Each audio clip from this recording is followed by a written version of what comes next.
안녕하세요. 오늘도 사연 살롱을 찾아주셔서 감사합니다.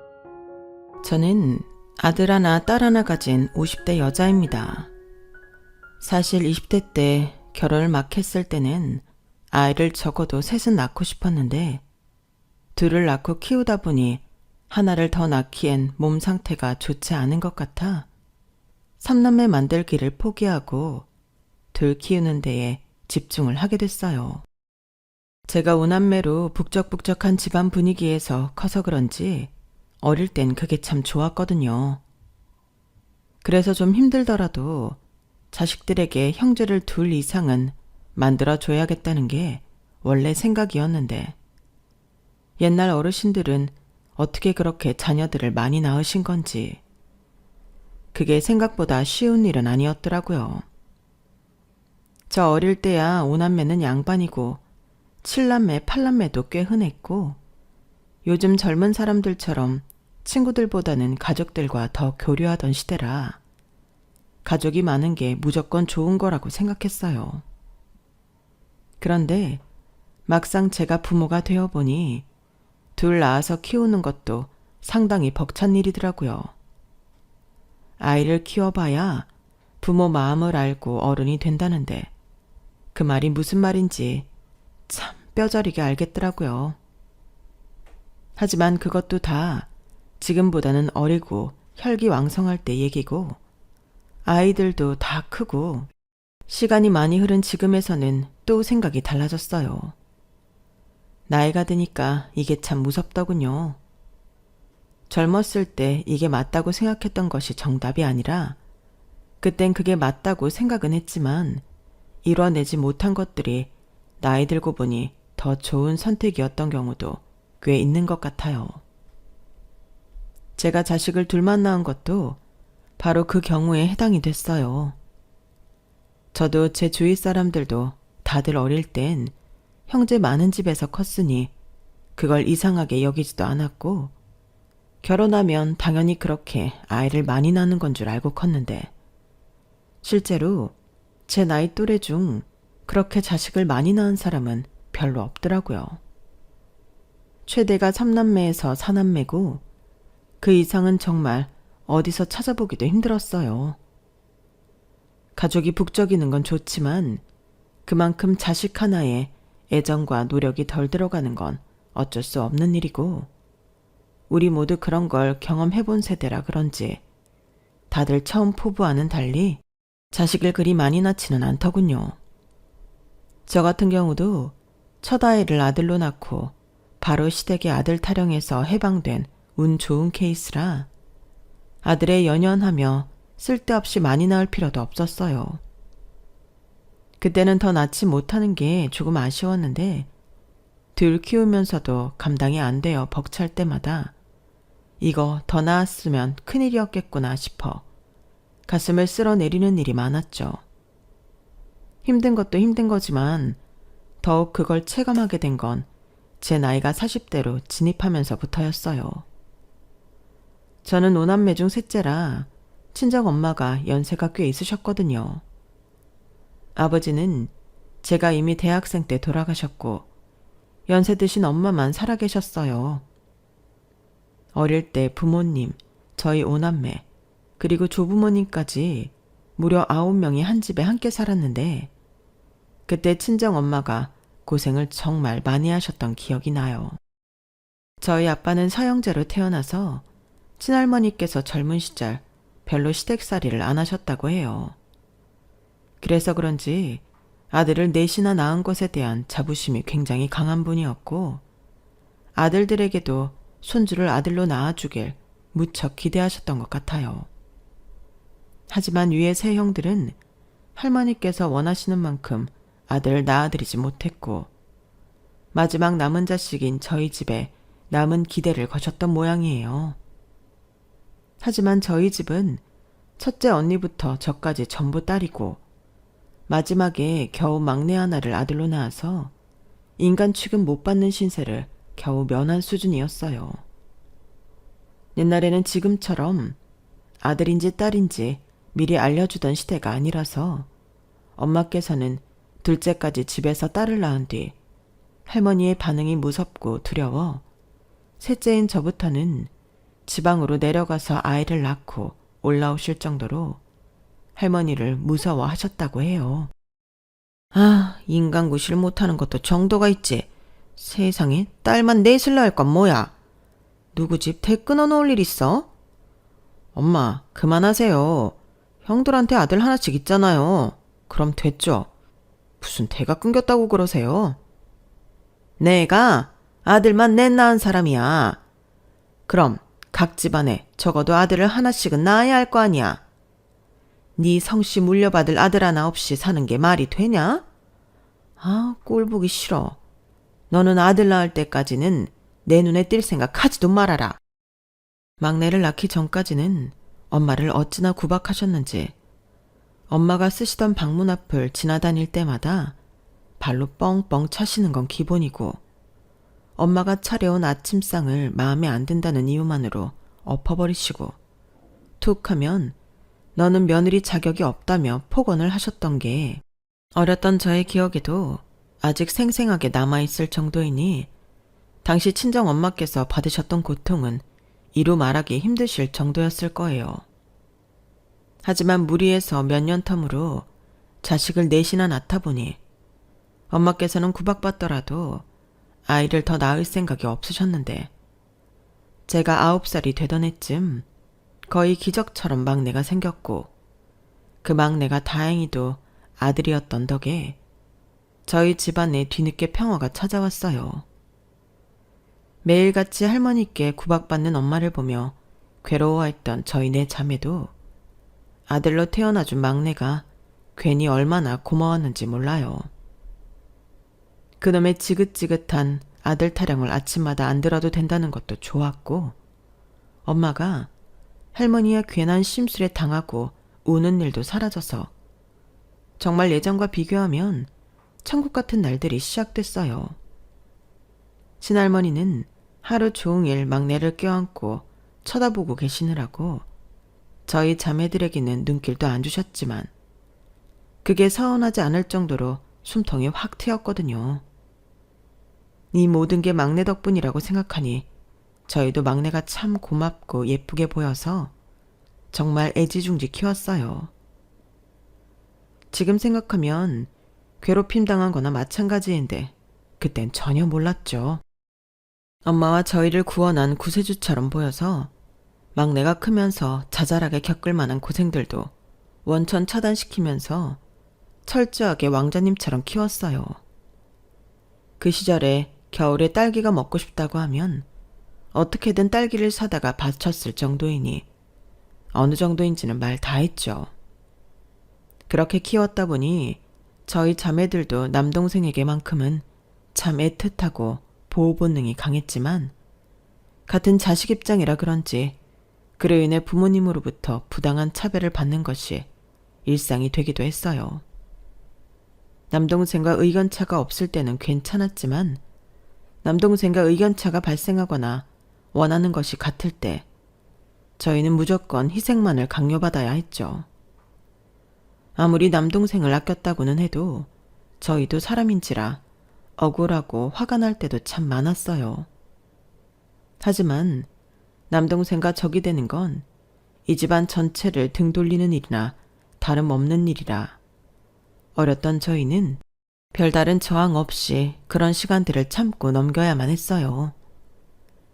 그런데 이게 어찌된 일인지 그렇게 애지중지 큰 남동생은 크면서 사고만 치는 사고뭉치가 됐어요.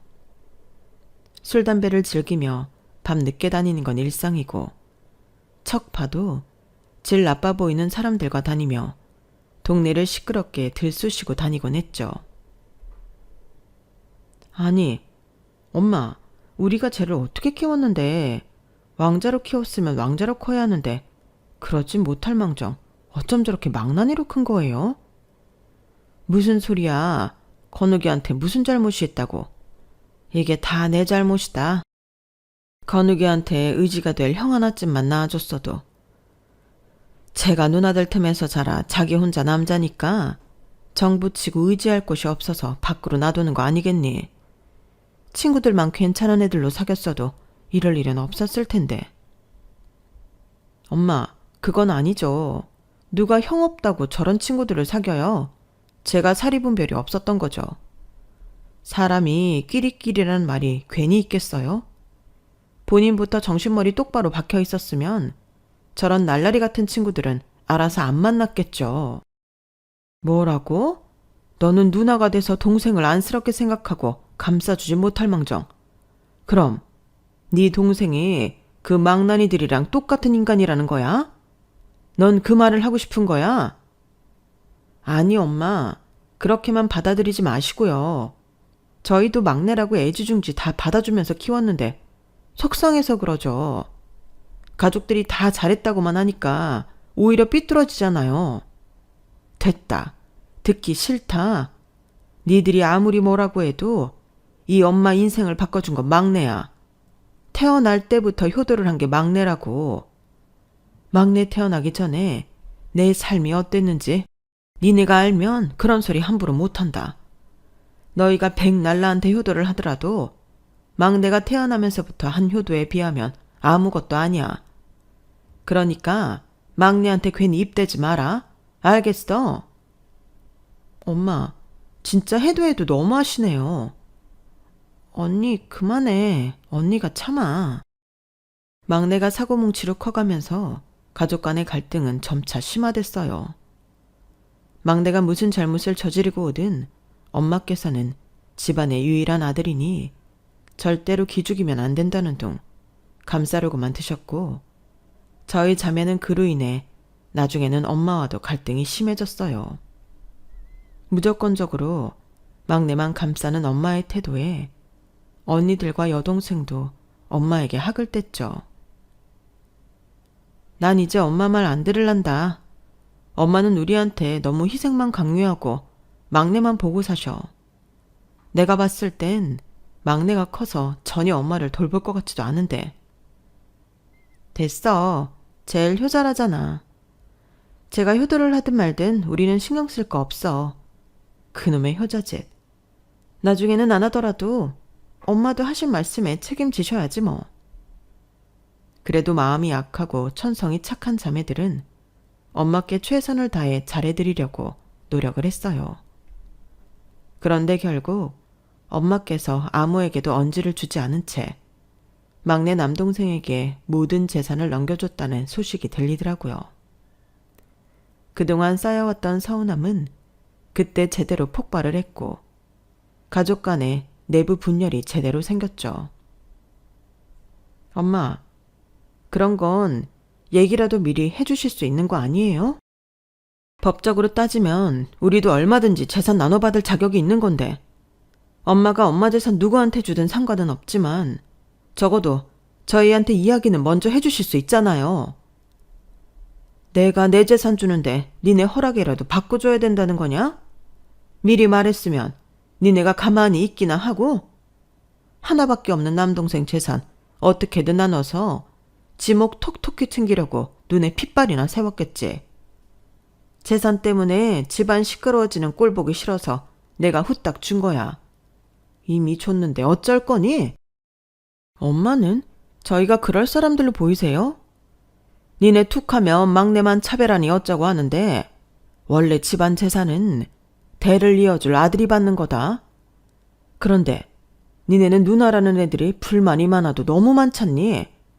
괜히 재산 갖고 싸움 안 난 게 난 부모로서 최선을 다한 거다.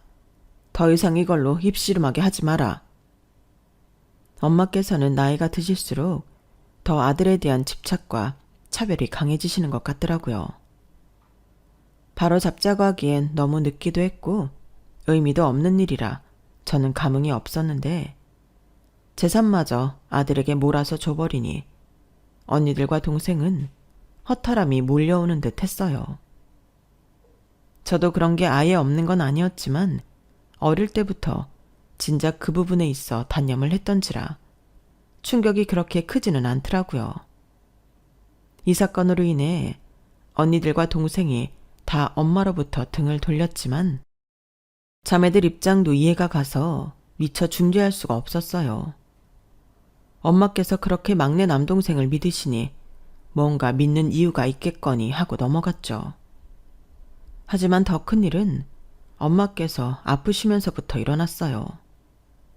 아빠는 막내가 대학생쯤 되셨을 때 돌아가셨고, 막내가 결혼한 지 6년 차쯤 되었을 때부터 엄마께서 몸이 여기저기 아프기 시작하셨어요.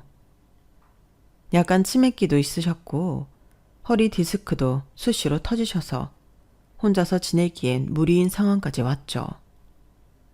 누군가 엄마를 모시고 살아야 하는 상황까지 오게 되니 당연히 저희 생각에는 재산을 물려받은 남동생이 엄마를 모시고 살 거라고 생각했어요.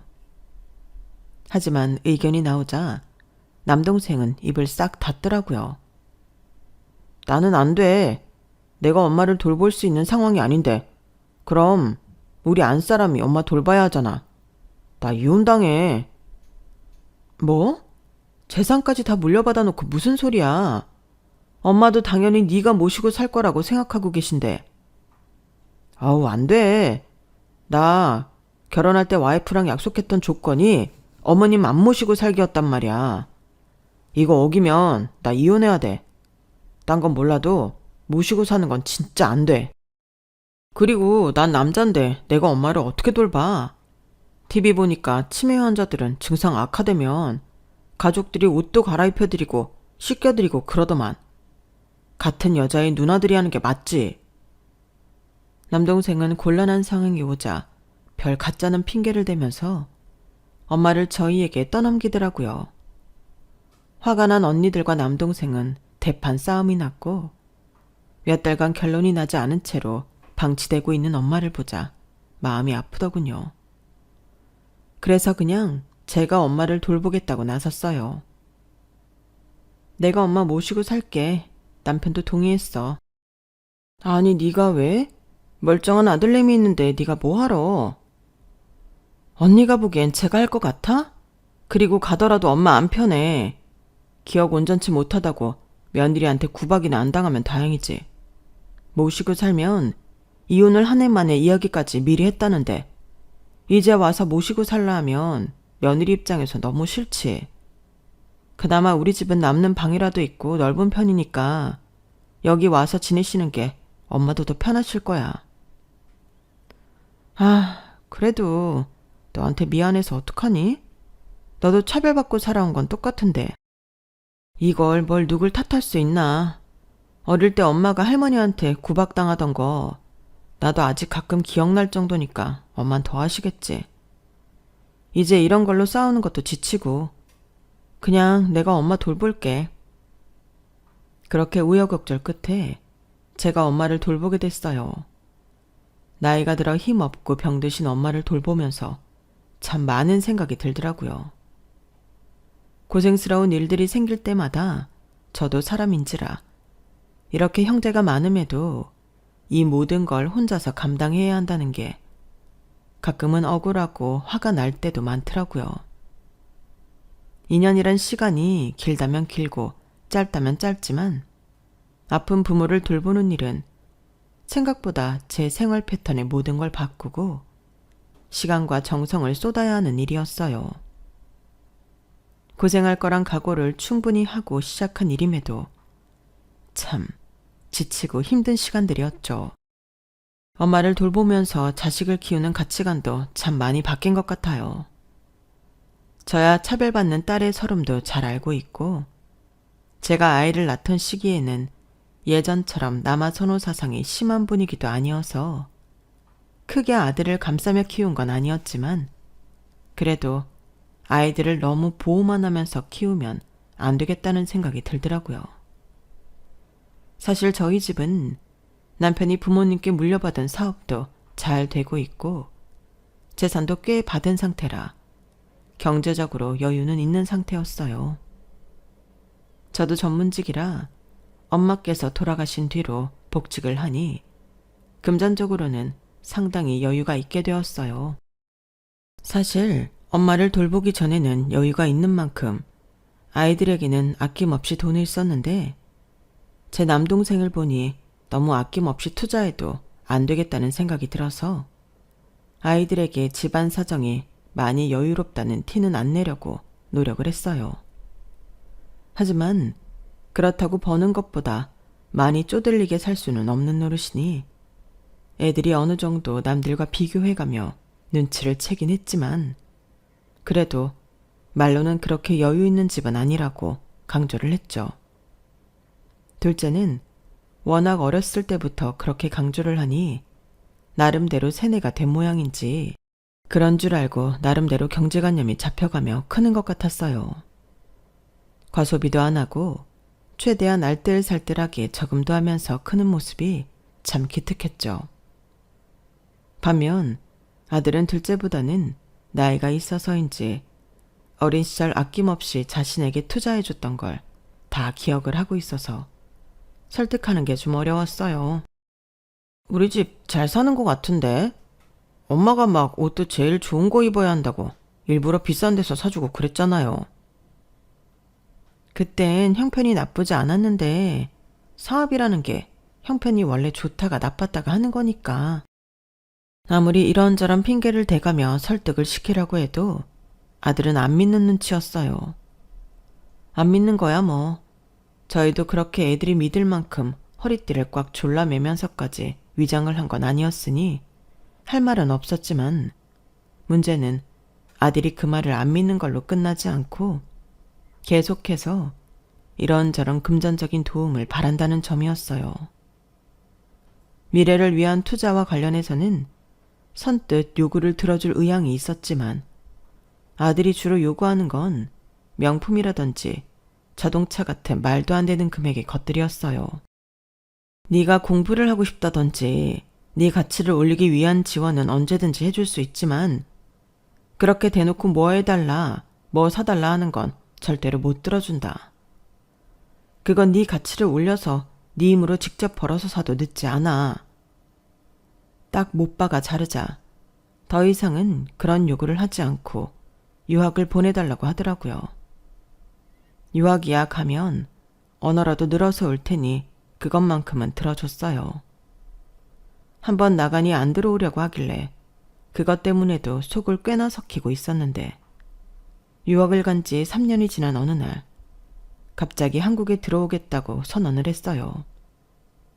그렇게 들어오라고 할 때는 안 들어온다던 애가 들어오겠다길래 분명 충동적인 선택일 거란 생각은 했었지만 알고 보니 거기서 저희 몰래 같이 살던 애인이 있더라고요.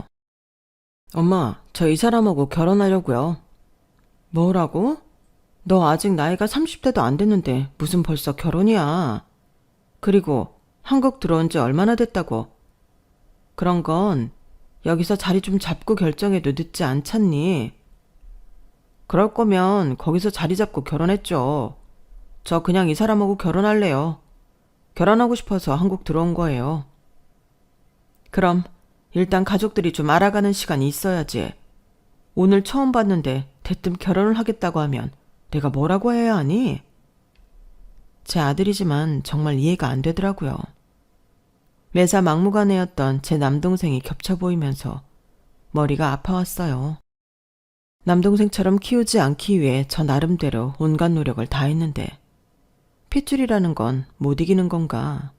5만 가지 생각이 다 들어서 순간 너무 힘이 들었어요. 하지만 아들은 그런 제 모습은 안중에도 없고 결혼을 해야겠다고 뻗팅기더라고요. 그럼 네가 꼭 당장 결혼을 해야겠다는 이유라도 한번 들어보자. 둘 다 나이도 어린데 대체 뭐 때문에 이렇게 결혼을 서두르는 거니? 이유가 있을 거 아니야. 나가서 같이 살아보니까 이 사람만큼 나를 이해해 줄 수 있는 사람이 없어요. 오래 사귀다 보면 헤어질 수도 있고 결혼해서 법적으로 묶이면 아무리 크게 싸워도 가족으로 극복해 나갈 수 있으니까 그렇게 하고 싶어요, 엄마. 나중에 나이 들어서 결혼하고 싶은 사람이 없어서 장가도 안 가고 속 썩이는 것보다 낫잖아요. 결혼할 나이까지 못 만날 것 같으면 인연이 아니라고 생각하는 게 맞지. 고작 헤어지기 싫다는 이유만으로 결혼을 하겠다는 게 말이 돼? 어차피 아무리 법적으로 묶여있다고 해도 한쪽이 헤어지고 싶다는 감정이 들면 결국엔 이혼을 하고 마는 게 부부관계야. 너 혼자 결혼을 지속하고 싶다고 할 수 있는 문제가 아니야. 그런 이유라면 나는 반대다. 나는 아직 이해를 잘 알지도 못하고 부모 허락을 받고 결혼하고 싶은 마음이 있어서 집에 데리고 온 거라면 우리한테는 시간이 필요해. 네가 그렇게 당장 결혼을 해야겠다면 네 힘으로 해라. 나는 한 푼도 못 도와주니까. 솔직히 아들이 유학생활하면서 받은 돈을 쓸 줄만 알았지. 일정 부분 모아뒀을 거란 생각은 전혀 안 들었어요. 설마 부모 재산 믿고 이렇게 결혼하겠다고 떼쓰는 건가 싶어서 선을 확 그었죠. 여자도 아들보다 3살 어리고 20대 중반이면 아직 한참일 텐데 돈 한 푼 없는 저희 아들이랑 당장 결혼하겠다고 하는 게 좀 이상하게 느껴지더라고요. 처음 봤을 때 옷차림이며 머리며 나름대로 단정하게 하고 오려고 신경을 쓴 것 같기는 한데 묘하게 풍기는 분위기나 말투가 껄렁해 보이기도 해서 더 마음이 안 갔어요. 얘기를 대강 들어보니 부모님께서 어렸을 때 이혼을 하셔서 편부모 가정에서 컸다고 해요. 아빠 손에서 몇 년 크다가 아빠가 미국 교포와 재혼을 해서 미국으로 가서 살다 아들과 만나게 된 거라고 하더라고요. 한국에 온 지 얼마 안 됐으니 한국에 의지할 것도 자리를 아직 못 잡은 것도 그러려니 싶었지만 최소한 아들과 평생 반려자로 살 여자가 안정적인 가정 환경에서 컸길 바라는 건 모든 부모들의 작은 욕심 아닌가요? 마음에 드는 구석이 하나도 없는 와중에 자라온 환경까지 제법 스펙타클하니 제 입장에서는 그 결혼을 하라고 등 떠밀어줄 이유가 하나도 없었어요. 듣자 하니 가정 형편이 썩 좋은 편도 아닌 것 같아 나중에는 우리 집 형편이 괜찮아 보여 접근을 했나 싶은 생각까지 들더라고요.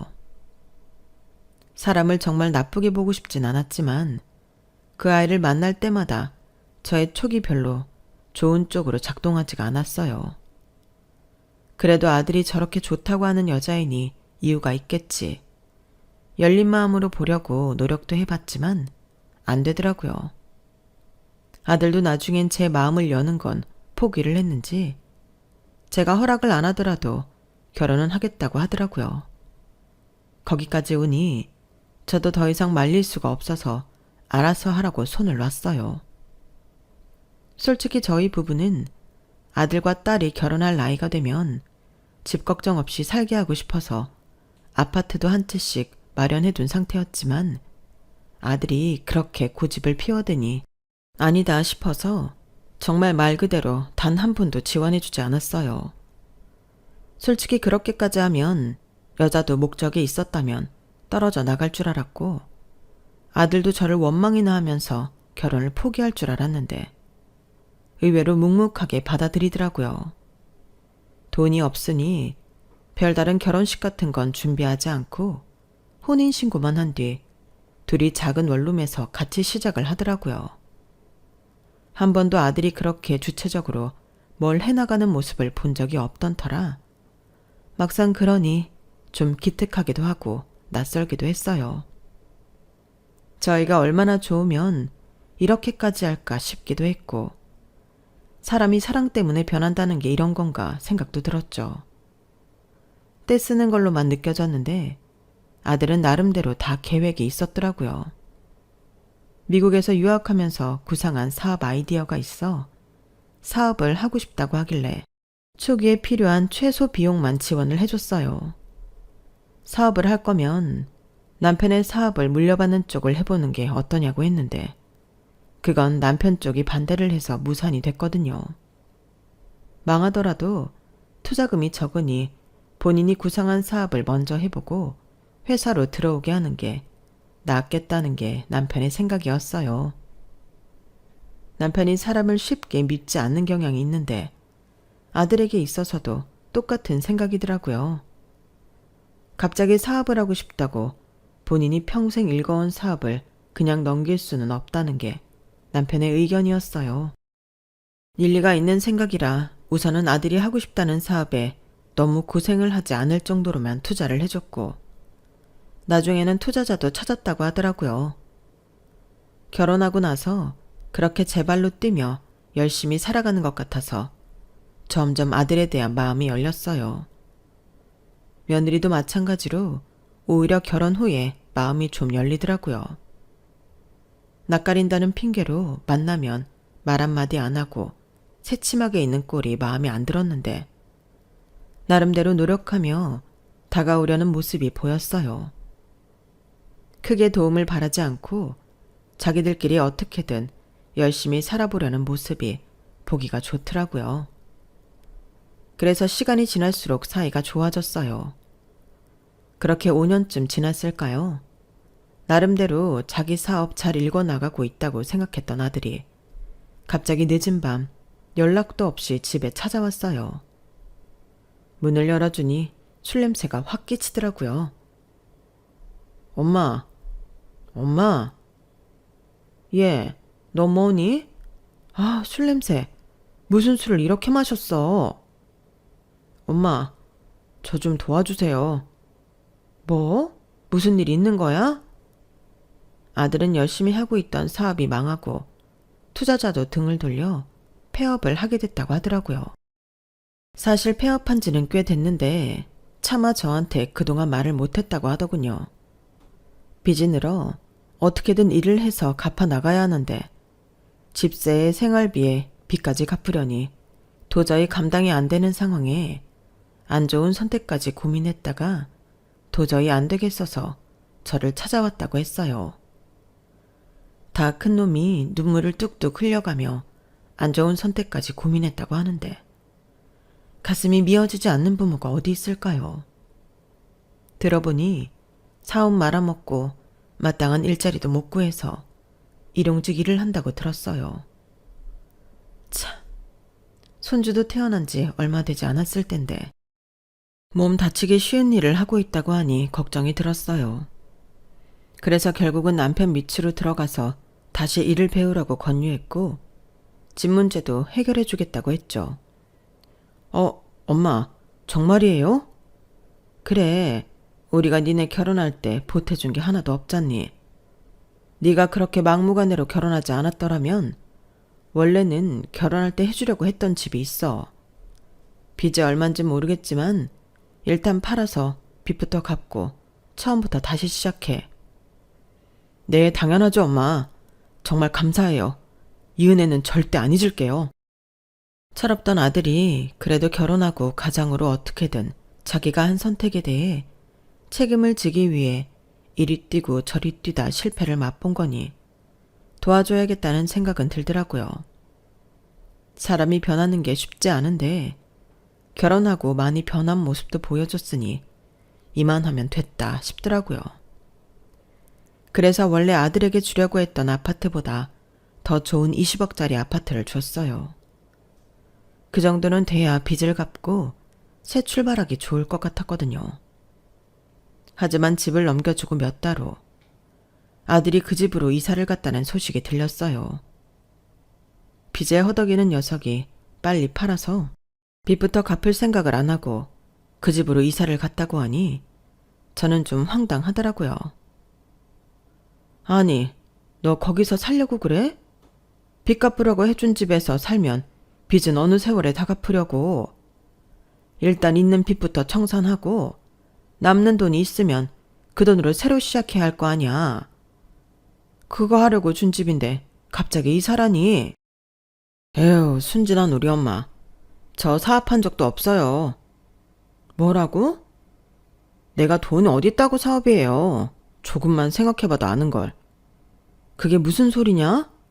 네가 사업하고 싶다고 아이디어 얘기해서 내가 초기 비용도 투자해줬는데 그럼 그 돈은 다 어디로 갔어? 그 돈으로 월세도 살고 잘 썼죠. 그렇게라도 안 하면 엄마가 지갑을 안 여시니까. 엄마도 참 너무해요. 집 잘 사는 거 뻔히 보이는데 어릴 때부터 자꾸 돈 없다 하면서 뭐 하나 쉽게 지원해주는 것도 없고. 솔직히 저 진짜 많이 서운했어요. 뭐?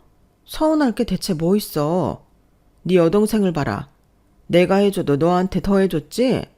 둘째가 그런 소리를 하면 몰라도 유학까지 다녀온 네가 할 소리는 아니잖니? 그러니까요. 왜 있는 집인데 어떻게든 자식한테 돈 한 푼 안 주려고 그렇게 버티시냐고요. 그러니까 저도 이렇게 할 수밖에 없었죠. 집 보니까 너무 좋아서 눈이 확 돌던데요. 이렇게 좋은 집도 다 가지고 있었으면서 자식이 단칸방에 와이프랑 둘이 살고 있는 것도 모른 척하고 진짜 실망이 크네요, 엄마. 대체 무슨 소리라는 거야? 반대하는 사람이랑 결혼하겠다고 우기는데 그럼 내가 마음대로 하세요 하고 돈만 대줘야 한다는 거야? 애초에 믿지도 못할 애 데려와서 결혼하겠다고 떼쓴 걸 끝까지 반대하지 않은 것만으로도 감사히 여겨야지. 네가 아무것도 따지지 않고 좋아하는 사람을 선택한 대가인데 누구 탓을 하는 거야? 됐고요. 이제라도 뭐라도 해주셨으니 됐어요. 이렇게 해야 뭐라도 받아낼 수 있다더니 진짜였네. 아파트 진짜 좋더라고요. 잘 살게요. 뭐? 잠깐만. 이렇게 해야 뭐라도 받아낼 수 있다니. 그게 무슨 소리니? 아, 미국에 있을 때 외삼촌이랑 연락 닿았거든요. 엄마가 연락 못하게 해서 한국에선 연락 못했다고요. 미국에 있을 때 삼촌이 저한테 도움 많이 줬거든요. 나중에 엄마한테 재산 좀 받으면 갚으라길래 재산 못 받는다 했더니 방법을 알려주시던데요. 엄마처럼 의심 많은 사람은 열심히 사는 척하면서 마음을 여는 게 먼저라고요. 엄마 설득할 사업 아이디어도 삼촌이 구상해 준 거고요. 망하면 안 그래도 없는 형편에 리스크가 크니 뛰어들진 않았어요. 이건 무슨 잘했다는 듯이 이야기하는데 정말 어이가 없더라고요. 게다가 남동생이 관여했다는 얘기에 정말 화가 많이 났어요.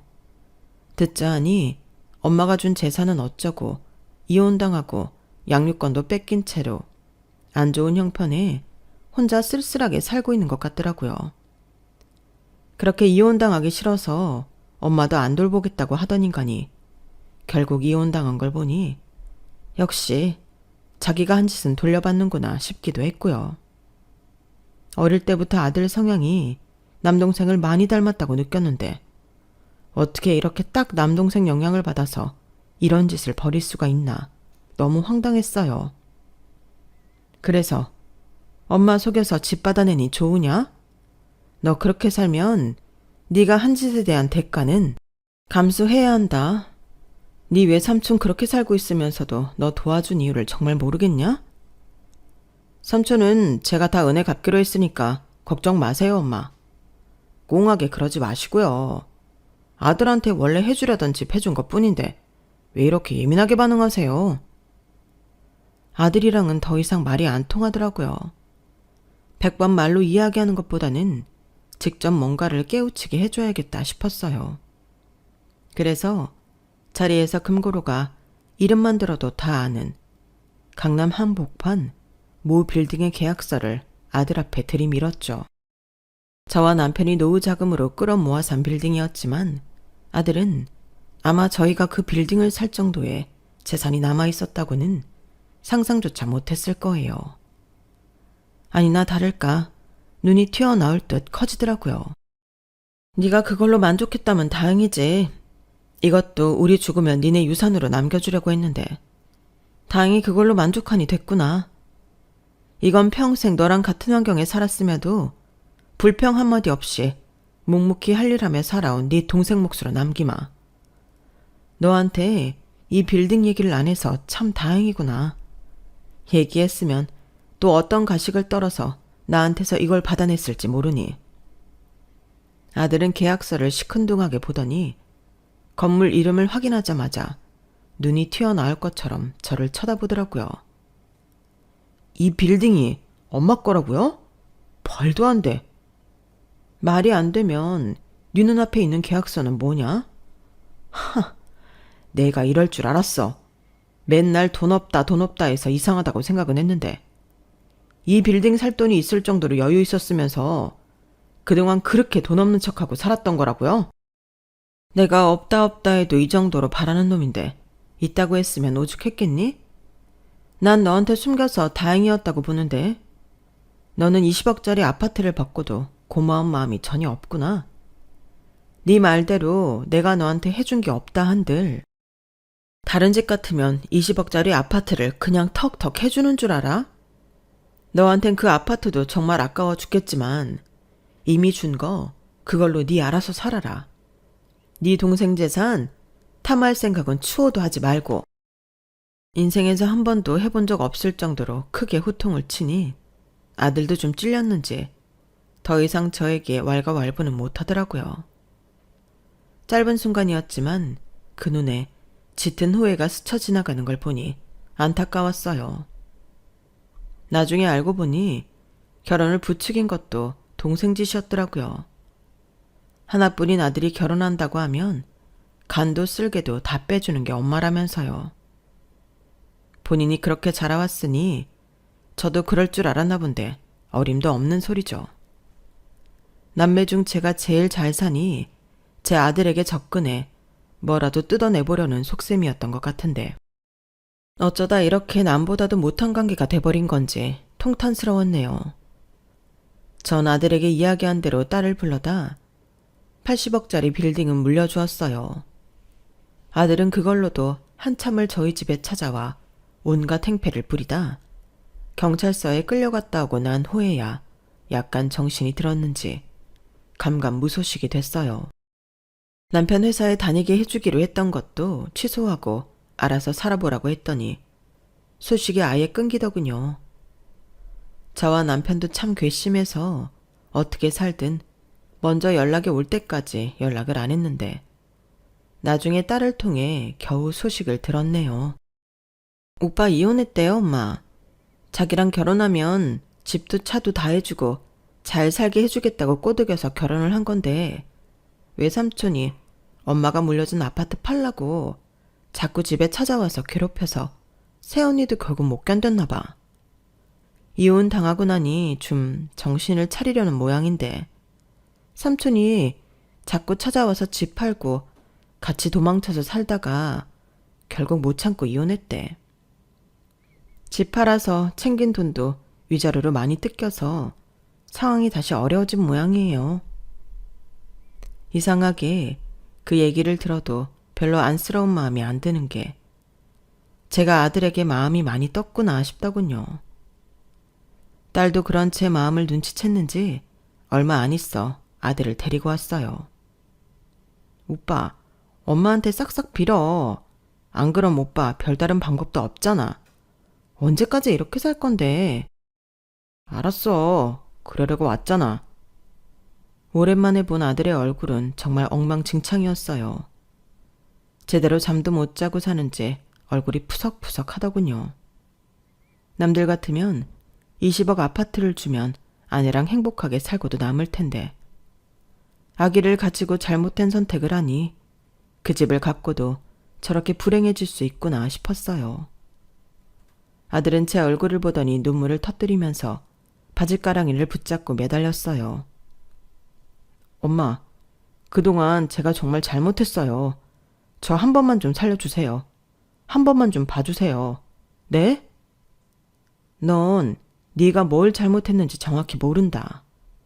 네가 진짜 잘못했다 생각이 들면 그 집 판 돈 다시 돌려주고 아빠 회사에서 처음부터 다시 시작해. 아들은 한참을 고민하더니 정말로 그 돈을 저희에게 다 돌려주더라고요. 더 이상 설 데가 없다고 생각한 모양이었어요. 아무리 미워도 아들은 아들인지라 결국 아들은 다시 남편 회사에 가서 일을 배우고 있어요.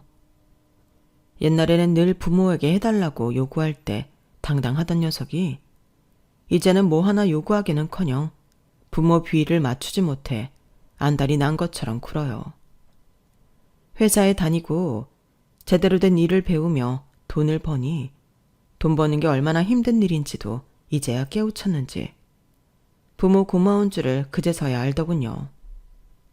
참, 까딱하면 남동생 닮아 인간 안 될 뻔한 걸 정말 온갖 고생을 다하며 겨우 인간 만들어 놨네요. 지금은 월급 타면 부모에게 용돈도 주고 선물도 하는 효자가 다 됐어요. 전에 그렇게 기고만장하던 아들은 전생에 낳았었나 싶을 정도로요. 이렇게 되기까지 저희도 정말 많은 마음고생을 했지만 그래도 그 고생을 다 감내하길 잘했다는 생각이 드네요. 한번 이혼을 했으니 좋은 짝을 찾기가 더 힘들긴 하겠지만 이제는 아들을 괜찮은 사람에게 장가 보내도 제가 부끄럽지 않을 것 같다는 생각이 드네요. 현명하게 키운 제 딸 덕분에 아들과도 극적으로 화해하고 아들도 새 삶을 살 수 있었던 것 같아요. 여러분, 저 잘한 거겠죠? 제 사연은 여기까지입니다. 들어주셔서 고맙습니다. 좋은 날 좋은 기분으로 가족들과 항상 행복하시길 바랍니다. 여러분, 사연 댓글에 응원과 현명한 조언 부탁드려요. 좋아요와 구독은 저에게 큰 힘이 됩니다. 오늘도 좋은 일 가득하세요.